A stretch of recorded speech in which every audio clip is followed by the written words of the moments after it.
Hello, everyone. We are back again for a new series of Call My Supervisor, the PhD podcast for the School of Politics and Economics at King's College London. Would you believe it, they let us do it all over again for a third time?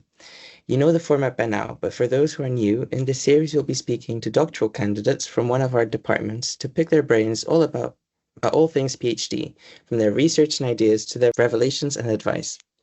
My name is Miguel Castro, and I'm an undergraduate student, Department of Political Economy here at King's, and I'm joined today by my co-host Daniel Mansfield, the Communication Officer for the School of Politics and Economics. Hi, Daniel. Hello there.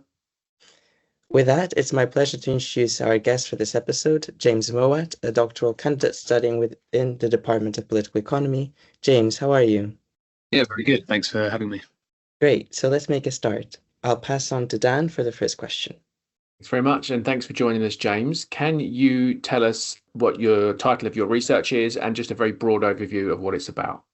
Yeah, I'll try and do it without sending anyone to sleep. It is a partially historical investigation into radical and, I guess, working class movements, social movements, groups in 1960s and 1970s London, what I'm calling the long 60s, what other people have called the long 60s too.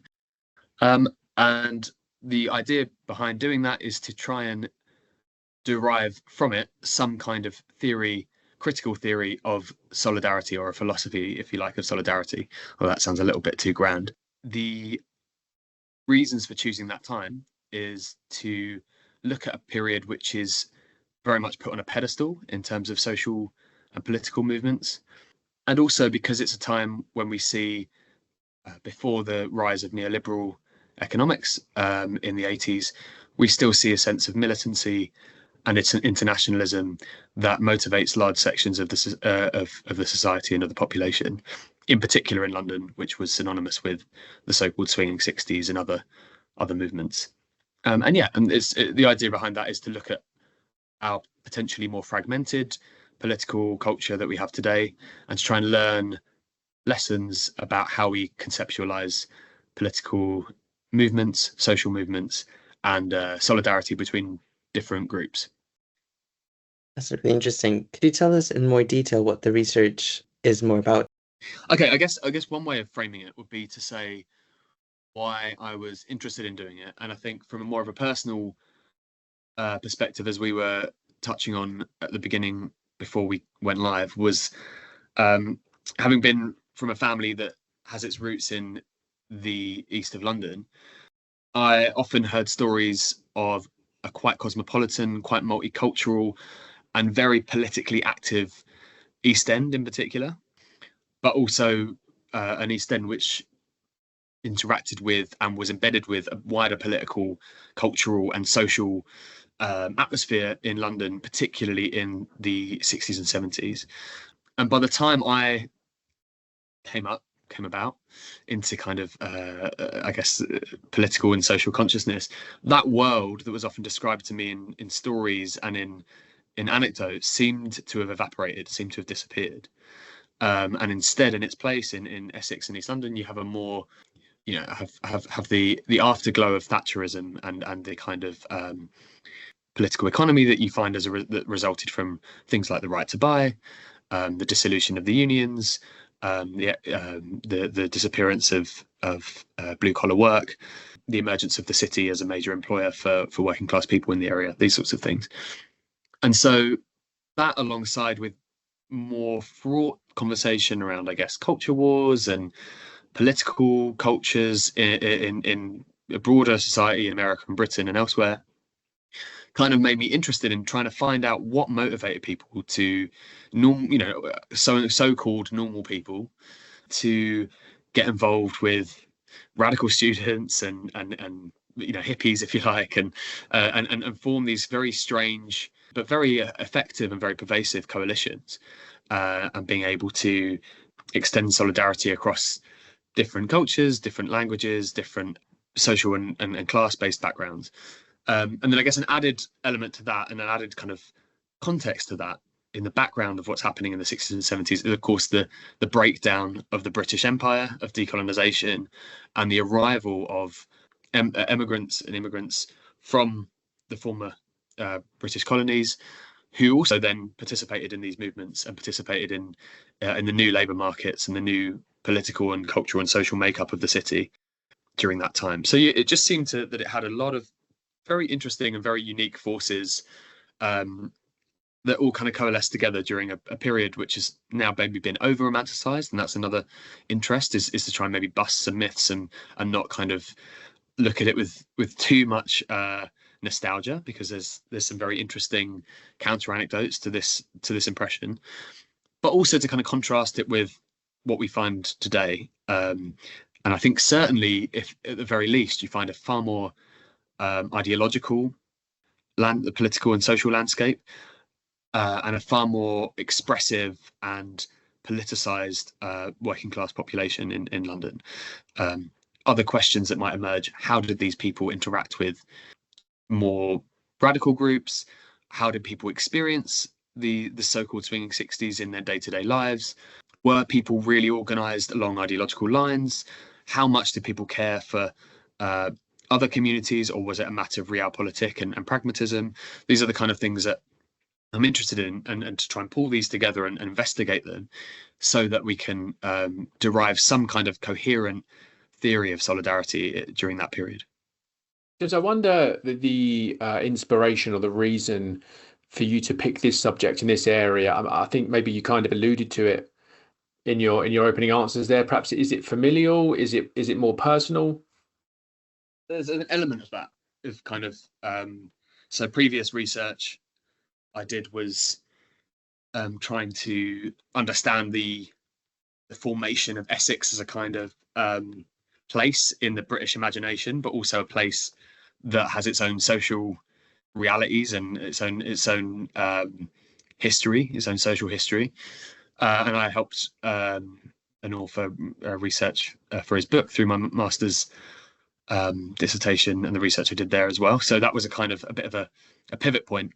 And I guess, yeah, it is a kind of, I think Essex and East London, as you found them in the 21st century, for me, a kind of, I don't want to exaggerate or caricature them, because obviously everyone's experience is different, but they're kind of it's a kind of an unusual place, because there's a very palpable sense of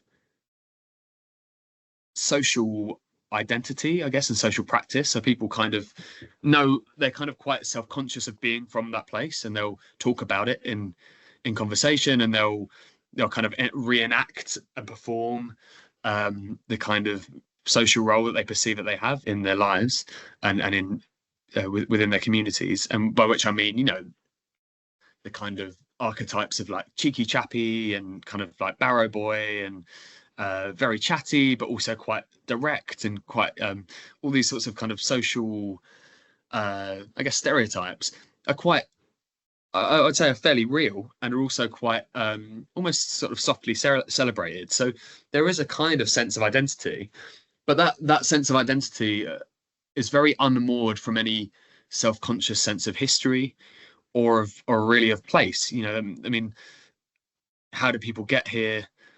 Why are we working in the industries that we're working? I think it's I found it to be, at least someone growing up who was very interested in history, to be a kind of a very dehistoricized place.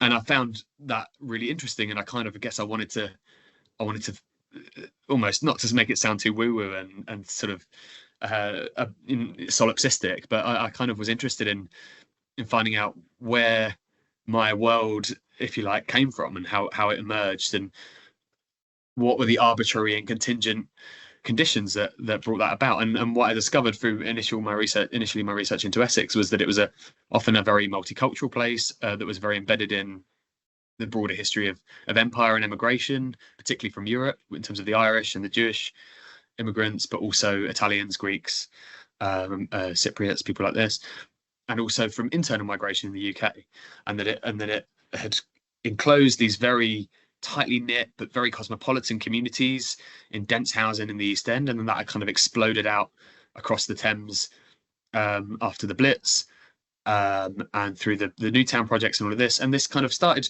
and had been a very, very well organized and mostly socialist, or at least very radical, a politically radical set of communities. up until about the 80s. And the contrast I found when I looked at this history compared to the world that I grew up in was just really fascinating. So I guess I wanted to dig a bit more into that, and also then make more of a contribution to contemporary political theory in terms of some of, I think, the quite weak assumptions that are made when one writer or other is talking about concepts like solidarity and all these sorts of very nice sounding but potentially sometimes quite wishy-washy words. So I thought it would be good to combine an empirical study with something that is generative along theoretical lines as well.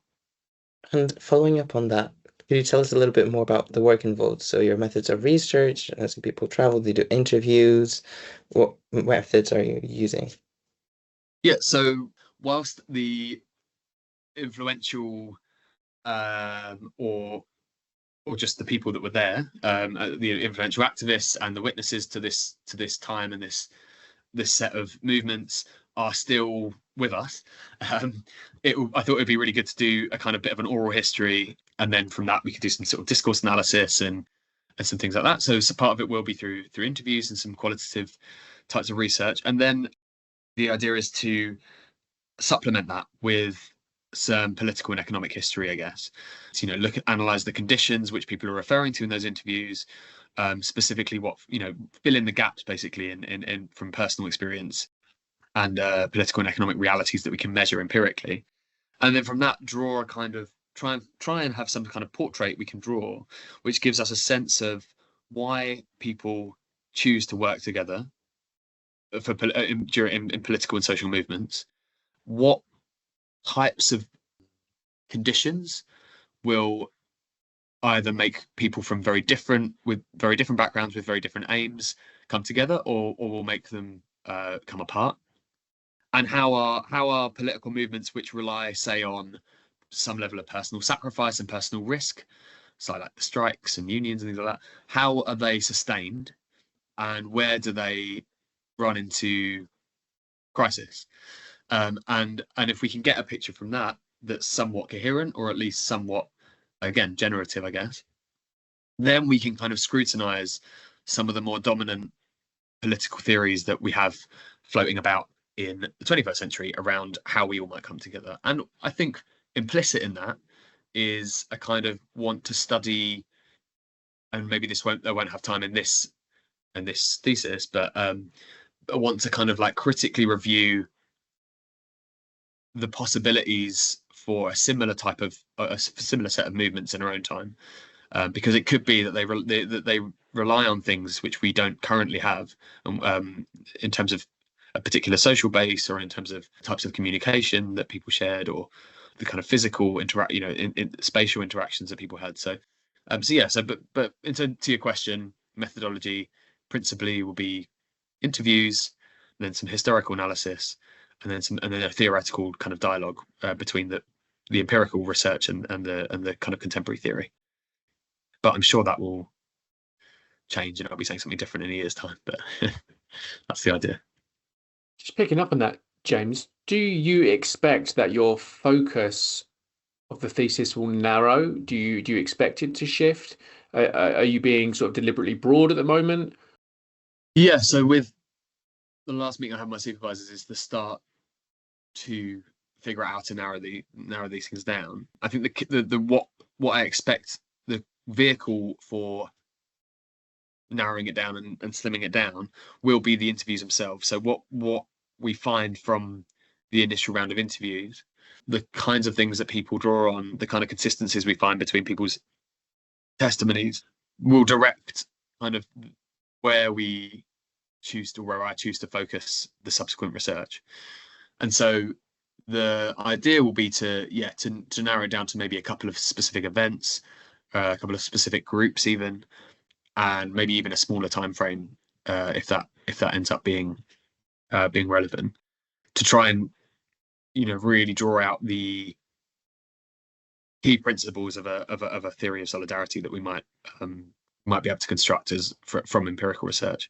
So yeah, definitely the idea will be to narrow it down, and if that means that some interesting stuff is left out and requires further research, then that's fine, because that can happen later on. But for something a bit more punchy, it will need to be narrowed down in the next sort of year or so. Yeah.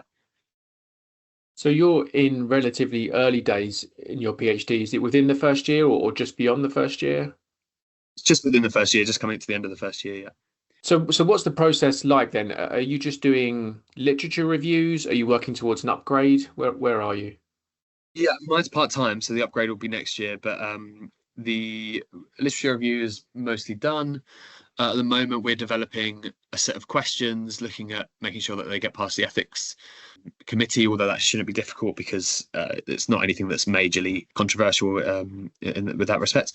And also, yeah, just developing these questions and identifying case studies and people, interviewees, to sort of create a kind of database for an interview practice that will happen in the new year. So yeah, contextualizing the literature and figuring out who we're going to chat to.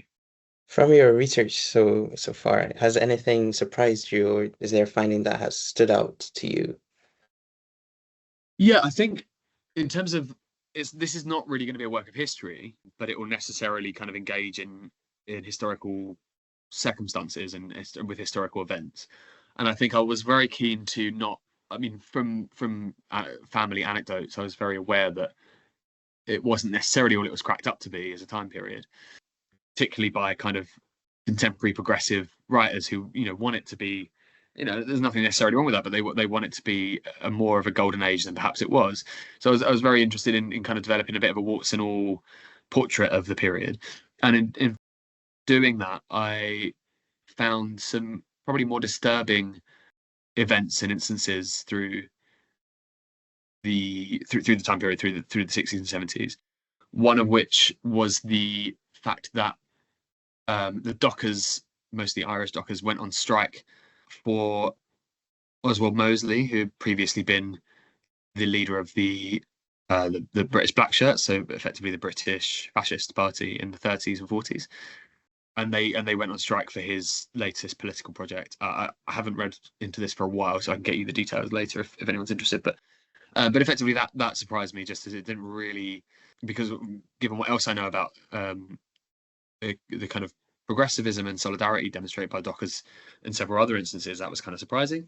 And then also in the fairly famous Brunswick strike by South Asian factory workers in North London. Sorry, Grunwick strike. I don't know why I said Brunswick. The Grunwick strike. There were a lot. They eventually generated a lot of solidarity in the miners' unions came out and support, and various other kind of factions came out to support these workers in the Grunwick dispute in the mid to late 70s.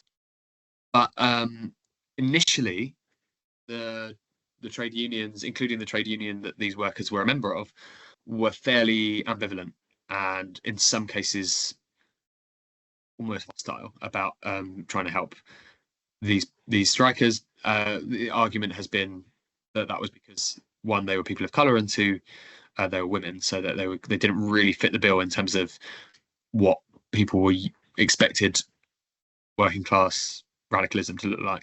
So it kind of, I guess, just again, trying to dig the initial kind of historical investigations into finding a real picture of what the so-called 60s with a capital S actually looked like, definitely generated a more complex and at times kind of slightly depressing portrait of kind of activity around that time. But it was interesting. And just before we wrap up for the first half there, do you, I know it's early days, as we've said, do you have any ambitions for the work? Do you anticipate it being journal articles? Do you think maybe there's a monograph or a book in here somewhere? Have you not thought that far ahead? That would be great. I mean, it obviously depends on how it goes. I think it'd definitely be good to try and draw an article out from the oral research. That would be really good, if possible. And then I think a small book or monograph would be great as well, in terms of, maybe I can imagine it as something more publicly accessible and less academic, but just something which gives life to these testaments and can readjust some of the expectations people have around the time period, so some of the historical expectations, but also refines some of the ways in which people think about ideas around left-wing solidarity and the history of that. So maybe a model or two might be something like It would be a much more modest version of this, and so this is a very lofty comparison, but something along the model of Mike Davis's "Set the Night on Fire," I think it's called, which is a study of LA in the '60s. Again, that's a big doorstopper of a book, and what I imagine would not be as ambitious as that, but something that kind of tries to do a similar thing, but on a smaller scale, I think would be great. But let's see how that goes. It's maybe a little too soon to say. So thank you so much for your insightful presentation on your PhD and what your research and your ambition and your goals. We'll now take a couple of minutes of break and we'll be back shortly.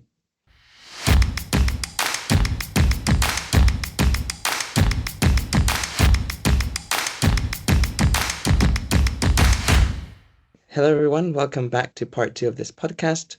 I'll now pass over to Dan to introduce the second bit.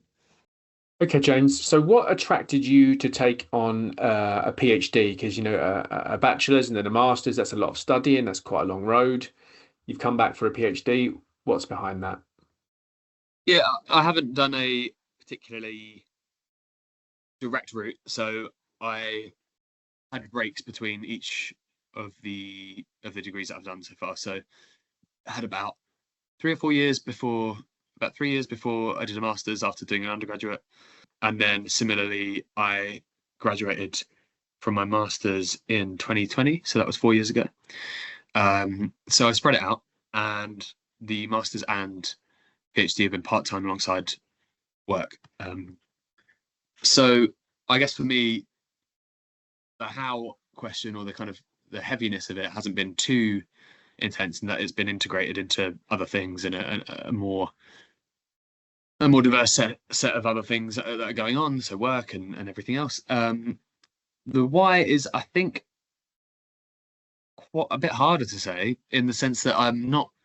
I think it's potentially a bit of a temperament thing, or a bit of a personality thing, and probably it's definitely true for a lot of people I speak to, in that there's just some people that aren't very good at much else than reading and writing and thinking about things, or maybe that even if you are good at other things, it's kind of the only thing you really get any kick out of. And so if that's you, then I guess you're going to end up doing something like a PhD, or something broadly within that family of things. I guess journalism would be another alternative, but yeah, it sounds a bit wishy-washy, but I just there's other the opportunity to meet other people that are interested in similar things, and thinking and writing and reading about ideas and about the world, and then the potential opportunities to be able to do more of that that a PhD might bring. But effectively, that's what it's about. It's about doing the kinds of things that a PhD asks you to do, and being able to do them more often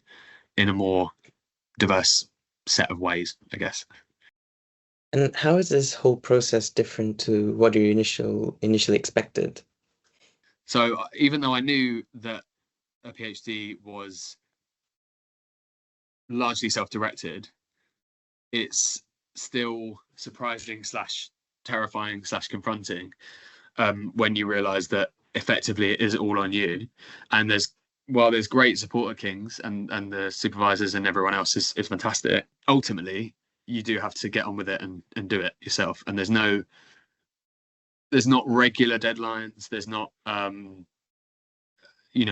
kind of constant exogenous momentum that's exerted on you.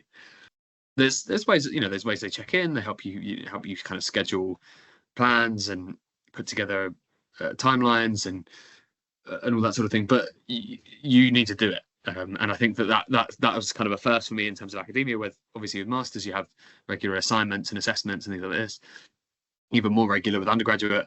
So I think that is a bit of cold water, I think, if even if you know that that's coming. So yeah, that's probably the main one. That's something we've heard before in this podcast. It's the difference between someone telling you, study this, write this, do that, and the self-directed nature of the PhD, in which, day one, it's just like, okay, now how do I structure my day? How do I structure my week? What am I going to do with myself? So given that challenge, what do you find has helped you to do that, to set your own agendas, to, set limits and targets? think the meetings with the supervisors are really handy because you come up with short-term tasks. You break it down, what you have to do down into smaller projects. So that's helpful. And then probably beyond that, I mean, I'm very busy, as I said before, with work and with teaching. So I don't have much of an issue kind of structuring my day because that's kind of done for me. But I guess the struggle there is fitting in the PhD research around everything else. And I think that's just the classic thing of putting time aside and having clear short-term goals, which is what the supervisors are good for in terms of being able to have interesting discussions with them that breaks down the work into smaller chunks. So I think doing that and then ring fencing time in order to make that happen is the kind of key to being able to keep it going, keep it moving. What's it like being a GTA? Is that a new experience for you, teaching other people and structuring a lesson and expanding on or taking material you've read and being able to explain it to someone? What's that like? It's good. It's great. I really enjoy it. When I first walked in to a classroom and I wasn't sitting down on a chair at the back, and instead everyone was sort of waiting for me to speak for it to start, that was sort of slightly horrifying. But then when I got used to it, it was great. It's really fun, and I think it also allows you to, you're constantly giving feedback on assessments, on assignments, on essays. You're trying to break down how you should think technically and with discipline about particular concepts, about particular events, phenomena. And I think that process is as a kind of training is really helpful, particularly like if like me, you've been out of academia for a couple of years. It kind of plugs you right back in, and it puts pressure on you to get going with that sort of thing and start thinking in that kind of way, in that style again. And it's also just quite enjoyable. It's nice to meet lots of different people and hear different other people's ideas about things that you're interested in. So yeah, it's great.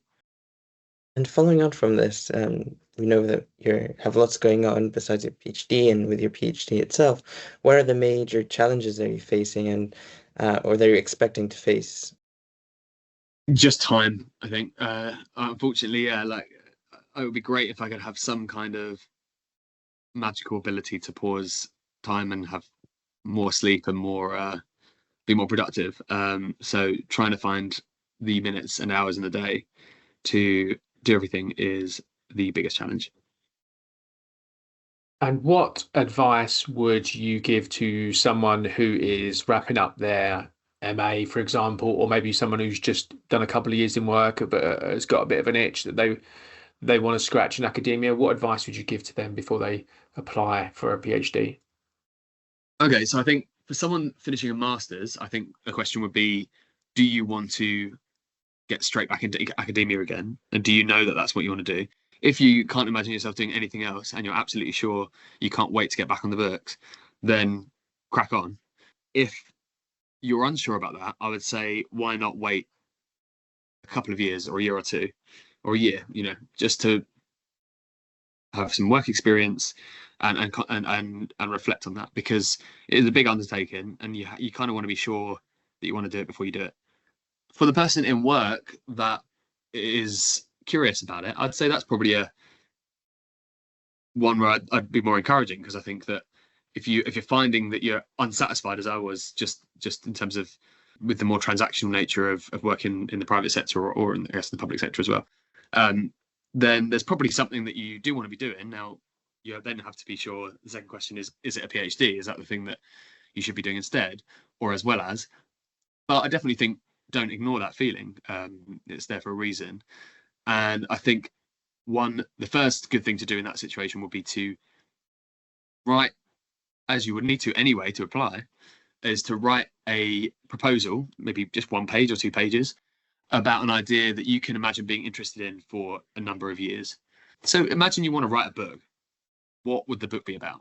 And a non-fiction book, obviously. And what would that be about? And how long would it take you to do it? And what kind of things would you have to do to make it convincing and interesting? And just write that for a page or two. And then once you've got to the end of the first page, if you're bored or disengaged, then it's probably a sign that maybe you need to pick another topic or not do the PhD. And if you end up accidentally doing 5 pages, or you maybe don't have time, but you've been thinking about it all week, and then you get back to it at a certain point and have loads more to say, then that's probably a good indication. So I'd say just start writing and write a summary, and if you find that you're being driven by interest and motivation that's effectively organic, and not instrumental, then I think that's probably a pretty good sign, and you should turn that chaotic couple of pages into some kind of application, and yeah, go ahead. Do you think, and I appreciate we may not necessarily have a counterfactual here, but do you think time away from academia, working, doing whatever, helps when you get back into academia, or does it not really make a difference, do you think? I guess it depends on what kind of work, but I think from a very broad perspective, very broad basis, it has to be helpful in the sense of having time to reflect on what you want to do, and not just going with emotions and walking, mix my metaphors, but continuing up the treadmill, whatever you want to call it. I guess there's a kind of automated pathway, if you want there to be, or if you allow there to be, through academia. And I think stepping away from it and breaking the circuit a couple of times is probably handy, just to make sure that the next step's the right step. So that's good. And then I also think that through work, usually you tend to interact with a more diverse subset of people. You tend to have to rely on other skills. I mean, it depends how academic your job is. It depends if you're working in a think tank or in the Treasury or whatever it is, then maybe it's going to be pretty similar in lots of ways. But if your work is a bit more varied than that, or just a bit further away from the academy, then yeah, you're just gonna round your skills, your personality, the way you speak, the way you interact with people a little bit further. And I think that's got to be a good thing, at least in some way. I mean, everything's trade-offs, right? I mean, there's other definite benefits of sticking with academia. You move through it more quickly. If that's the career that you want, you're better prepared to do that for longer and to build on it. So there's definitely benefits in both ways, but there's definite benefits from leaving, reconsidering, reflecting, working on other things, developing yourself, if you like, that you might not be able to access if you stay in academia for sort of one step after the other. But maybe you can, and I guess I wouldn't know because I haven't done it. But there's definitely something that I would recommend. And how would you describe the PhD community? What is it like? How is it studying PhD at King's? Yeah, it's good. I think it's a lot of really interesting people to talk to. They organise a lot of seminars, meetups. I mean, if you wanted, you can be as involved or as uninvolved as you like. So there's definitely no shortage of things to participate in: reading groups, research groups, seminars, events, all that sort of thing. It's all very palpable, and I've met some really nice people through doing some of those things. I have probably less time to do that than some other people, and less time than I would like. But it's really clear to me that you can really have a well-rounded experience, and I hope that when I wind back work a little bit, I'll be able to jump into some of that stuff too. So yeah, I think it's in short, I think it's a really dynamic, really varied experience that generates a lot of opportunities, and particularly in DPE where I'm working, I think the interdisciplinary nature of the department means that you can be sitting in one seminar about one working group or seminar about medieval power structures, or how industrialization happened on the periphery, and then another one about Middle East politics, or the affective role of literature in a particular political movement, or what it's a really pleasantly varied department where if you're intellectually curious, you can definitely find ways of satisfying that curiosity. So that's great, I think. And James, just before we wrap up, can we get a shout out for your supervisors? Yeah, so it's Gabriel Liam Ablan and Stephen Klein.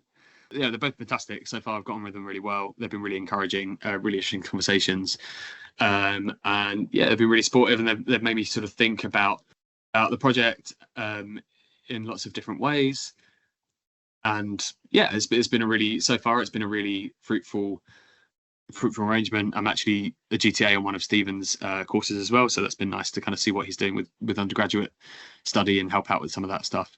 And then actually in the last month, Frederica Carragatti as well has joined as a third supervisor, so got a bit more of a kind of panel like situation going on, which adds, she's more kind of historically based in her research, and so that adds a really because my study will be effectively historical political economy.